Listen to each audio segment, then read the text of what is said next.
Hello guys, Dominic again, here with another video. Today I wanted to talk about the tragedy of the Charlie Kirk shooting.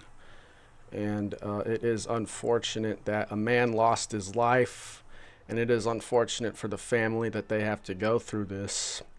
But the real tragedy at play is the level of division that's been created amongst people and been going around online. On one side, you have people cheering on the death of someone who they don't agree with, showing that they think it's okay to kill people, uh, basically to help get the world they want to get. And then on the other side, you have people who are scared. They think that the other side is a danger to them because if they're cheering on the killing of this person, as a conservative, that insinuates to me that they would also have no problem if I got shot. If I was a conservative, I'm not, but that's just the example. And the real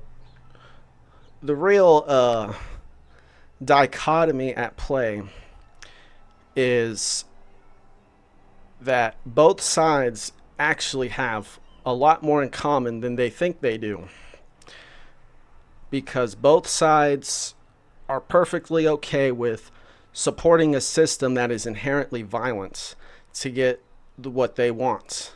They're okay with living at the expense of other people in the form of taxes, in the form of laws. They think that other people have some sort of obligation to provide for them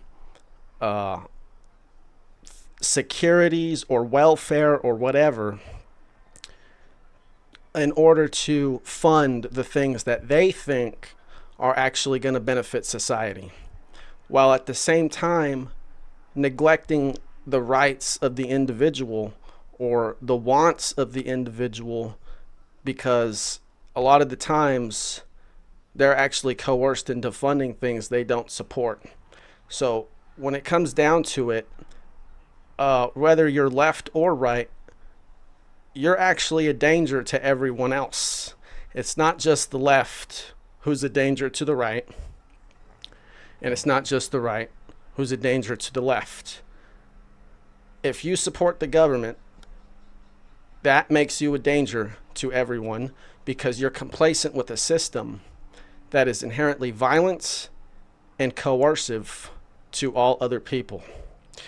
And I know what you're saying, well, we need the government to stop things like this, when really that they haven't done a very good job of preventing things like shootings or mass shootings on any sort of scale. Really, I'd say that that responsibility falls on us as individuals to be more vigilant, to be more caring, and to be more accepting of other individuals who are just simply speaking their mind.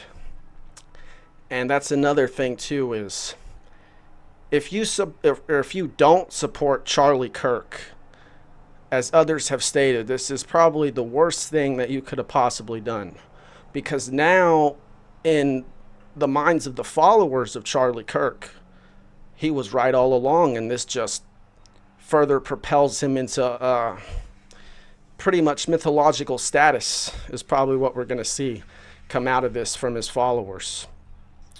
And I never really watched Charlie Kirk. I honestly had no idea he was really that famous until this happened.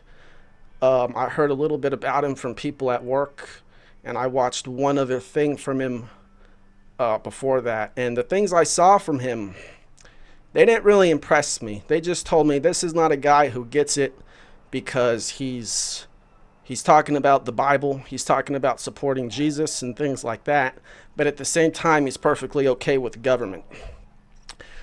When you believe in the Bible and when you believe in the teachings of Jesus, and at the same time you're telling people to go out there and vote for a worldly leader, you are in a state of cognitive dissonance, because the government is antithetical to the teachings of Jesus, because Jesus is saying only God has the authority in this realm. And the only reason that the government has any sort of authority, as Jesus said, is because God allows it. And the reason God allows it is because we allow it. We allow ourselves to be ruled by these people and keep falling for these divisive tactics. And until people come out of that, things aren't going to ever get better. For example, I was watching an interview with the person who was last interviewing Charlie Kirk, the person who was asking him about trans shootings and mass shootings, and I thought that was a very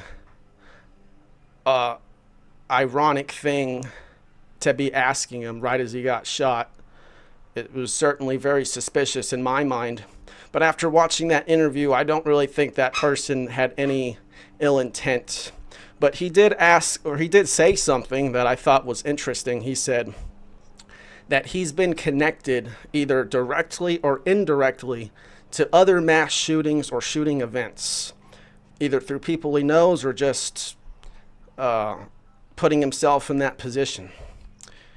And he was kind of asking himself, why does this happen to him? And he also stated that he doesn't think he's an anomaly. And when I was watching the interview, I was just looking.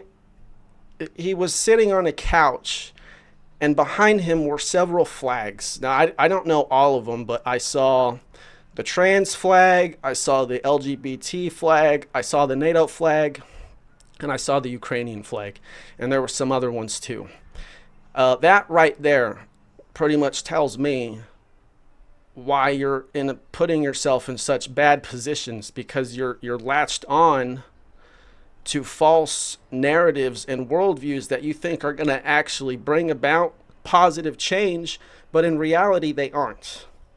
They're just going to further divide people and make it easier for the ruling class to justify their rulership over us. So if we want things like this to stop, we have to ask ourselves, do we support violence in our thinking? And most people do. Charlie Kirk certainly did. I was watching some snippets of him, and one of the snippets, he said he thinks that we should bring back the public death execution and like televise it.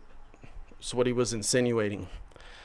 So Charlie Kirk was not a person who was not talking about ushering in harmony. He was not talking about living in unity with one another. He was offering more divisive solutions. And now that this has happened, his divisive solutions are going to be amplified and even louder than before. And again, like I don't agree with what Charlie says, but I don't think that anyone should be shot over simply speaking their mind. Especially if, they're wrong. Like I think Charlie was. Because if someone is wrong in what they're saying, what threat do they really pose? Right? I mean, yeah, you could get a lot of people to believe them, but at the end of the day, truth will prevail. And one thing, I'm going to end it here, but I just want to close it with one thing, is just the lack of respect people have for one another. And I don't even think people really know what the word respect means. When you look at the word respect etymologically, it means spect, which means to look at, and which means to do again or back. So the word respect means to look back at yourself, or to look at yourself again.